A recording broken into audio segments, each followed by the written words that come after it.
Hi friends, please subscribe to Amravati Media and press the bell icon for more latest updates.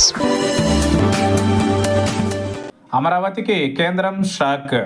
ఏపీలో కూటమి ప్రభుత్వం అధికారంలోకి వచ్చాక గతంలో నిలిచిపోయిన అమరావతి రాజధాని పనులు ఓవైపు తిరిగి ప్రారంభం అవుతుండగా, మరోవైపు గత ప్రభుత్వంలో నిలిపివేసిన పలు కనెక్టివిటీ రహదారుల పనులు కూడా వేగవంతం అవుతున్నాయి. అయితే ఇందులో కేంద్రం కాసుల కక్కుర్తితో అమరావతికి ఓ షాక్ ఇచ్చేందుకు సిద్ధమవుతోంది. ఇందులో భాగంగా రాష్ట్రానికి గతంలో మంజూరు చేసిన ఓ కీలక హైవేలో కోత పెట్టేందుకు రంగం సిద్ధం చేస్తోంది. నిజాంపట్నంలో ఫిషింగ్ హార్బర్కు జాతీయ రహదారి కనెక్టివిటీ కల్పించేందుకు గతంలో జాతీయ రహదారుల ప్రాధికార సంస్థ ప్లాన్ సిద్ధం చేసింది.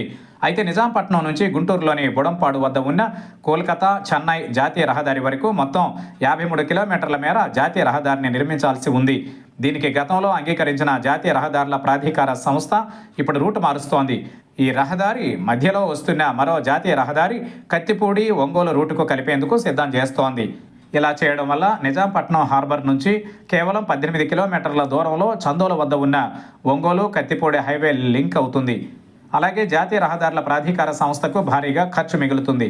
అయితే అమరావతి రాజధానికి నిజాంపట్నం హార్బర్ కనెక్టివిటీ లేకుండా పోతుంది.